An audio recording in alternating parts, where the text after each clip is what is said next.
네, 안녕하세요. 숲TV의 숲해설가입니다. 오늘은 지난주에 예고드린 바와 같이 음료란 무엇인가라는 주제를 가지고 한번 방송을 진행해 보겠습니다. 여러분께 제가 음료란 무엇일까요? 라고 질문을 던지면 여러분은 어떻게 대답하실 건가요? 여러분이 생각하는 음료란 무엇인가요? 다양한 답변이 있을 겁니다. 마시는 거요, 액체 같은 거요, 혹은 술이요. 술. 자, 다양한 답변들이 있을 수 있지만 국어사전을 검색해보시면 가장 정확합니다. 국어사전에서는 음료에 대해서 세 가지 단어로 설명을 하고 있습니다. 바로 사람이 마실 수 있는 액체다. 세 가지 단어가 쓰였는데요. 사람, 마시다, 그리고 액체입니다. 즉, 음료를 특정하기 위해선 사람이란 단어와 마시다라는 단어와 액체라는 단어에 숨어있는 뜻을 파악해낼 줄 알아야 합니다. 그럼 먼저 음료를 정의하기 위해 사용된 사람이란 단어에 대해서 알아보겠습니다. 음료를 얘기하는데 왜 사람이란 단어가 반드시 들어가야 될까요? 여기서 우리는 사람이란 동물이 가지고 있는 5가지 감각에 대해서 이해를 해야 합니다. 왜냐면 우리 사람은 음료가 됐든 음식이 됐든 세상을 받아들이는 데 있어서 5가지 감각만을 이용하기 때문입니다. 그리고 그 5가지 감각은 모두 이 얼굴 안에 다 모여 있습니다. 하나씩 알아볼까요? 그 첫 번째는 바로 시각입니다. 우리 사람은 눈을 통해 색을 파악하고 형태를 보며 바라보는 대상에 대해서 판단을 내립니다. 두 번째는 귀입니다. 눈과 마찬가지로 우리는 귀를 통해 다양한 소리를 들음으로써 외부 세상에 대해서 인지를 하죠. 세 번째는 바로 코인데요. 코는 굉장히 직관적이고 본능적인 감각이라 어떤 향을 맡았을 때 머리가 판단하기도 전에 몸이 먼저 반응을 하곤 합니다. 자, 네 번째는 바로 혀인데요. 우리가 흔히 맛이라고 하는 경험을 할 수 있도록 도와주는 감각입니다. 마지막으로는 이 피부에서 느낄 수 있는 촉각인데요. 피부에 어떤 물체가 닿았을 때 음료에 있어서는 가장 중요한 온도를 느낄 수 있도록 도와줍니다.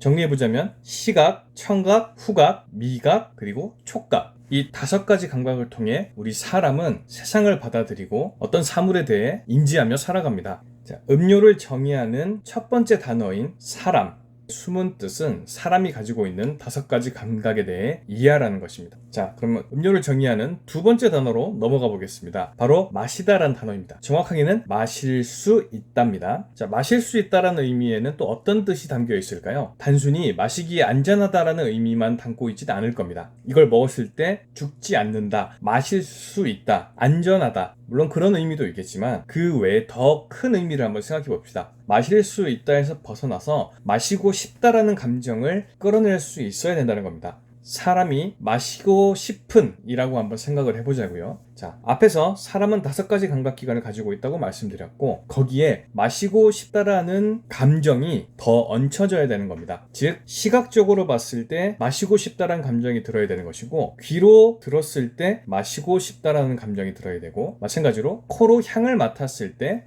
혀로 맛을 봤을 때, 촉각을 통해 잔을 만졌을 때 마시고 싶다라는 감정이 일어나야 바로 음료라고 부를 수 있다라는 의미입니다. 자, 그럼 각 감각별로 어떤 조건을 갖추어야 마시고 싶다라는 감정이 일어날 수 있는지 한번 생각해 보도록 하겠습니다. 정답은 없습니다. 같이 한번 알아보자고요.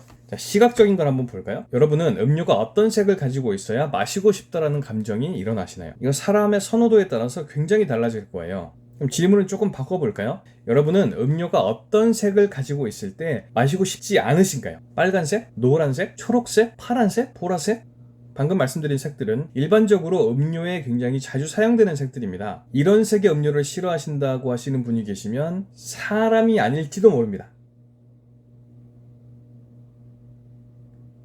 예, 농담입니다. 근데 만약 음료인데 색깔이 시커먼색이에요. 시커먼색의 음료가 있다고 생각을 해봅시다. 여러분은 이 음료를 매력적이라고 느끼시나요? 마시고 싶다라는 생각이 드세요? 제가 이렇게 질문을 던졌으니까 별로요? 아니요 라고 생각하시는 분이 있으실지도 모르겠습니다. 저 또한 처음에는 그렇게 생각했습니다. 무채색 계열의 시커먼 거무튀튀한 색의 음료는 긍정적인 감정을 이끌어내진 않는다. 즉 매력적이진 않다. 마시고 싶다라는 감정이 일어나지 않는다 라고 생각을 했는데 가만히 다시 생각을 해보니 세상엔 생각보다 검은색 음료들이 굉장히 많이 있습니다. 그것도 굉장히 매력적인 음료들이요.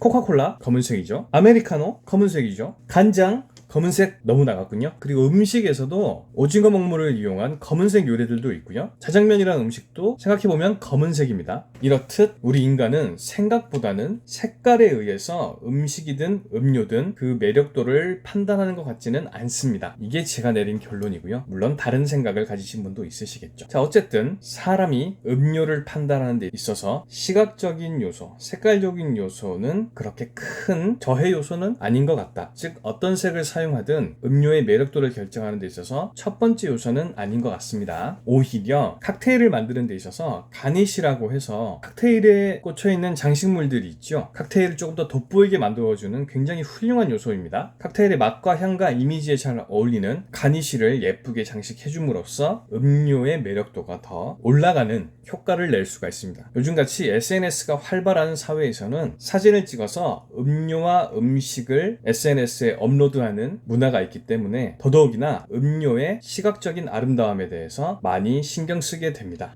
자, 그럼 이어서 청각으로 가보겠습니다. 음료의 매력도를 판단하는 데 있어서 청각을 많이 활용을 할까요?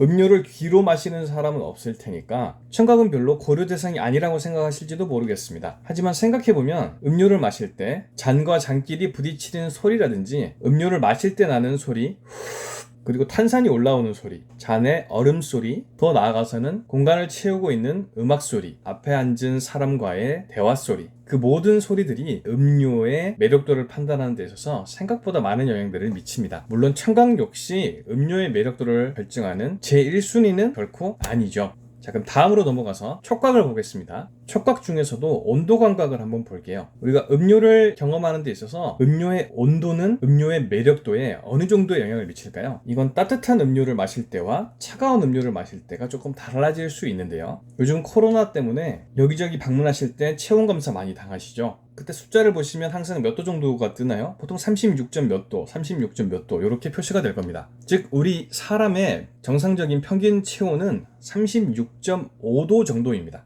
우리 인간은 우리 체온보다 약 35도 더 뜨거울 때, 반대로는 약 35도 더 차가울 때 맛있다고 느끼는 경향이 있습니다. 즉 70도씨쯤 되는 따뜻한 음료를 맛있다라고 느끼고, 반대로 우리 체온에서 35도 정도 떨어진 0도에서 1도 정도의 음료를 차갑지만 이거 굉장히 맛있다라고 느낀다는 겁니다. 그래서 따뜻한 음료든 차가운 음료든 그 음료가 온도적으로 사람이 마시고 싶다라는 감정이 들려면 70도라는 온도와 0도라는 그 온도를 잘 기억을 해 두셔야 됩니다. 70도보다 더 온도가 올라가면 맛있다라는 느낌보다는 뜨겁다라는 생각을 하게 되고요. 마찬가지로 0도보다 더 온도가 올라가게 되면 맛있다라는 생각보다는 조금 더 차가웠으면 좋겠다라는 생각을 하게 됩니다. 음료의 매력도가 떨어지는 거죠. 하지만 이 역시도 음료의 매력도를 결정하는 제1순위는 아닙니다.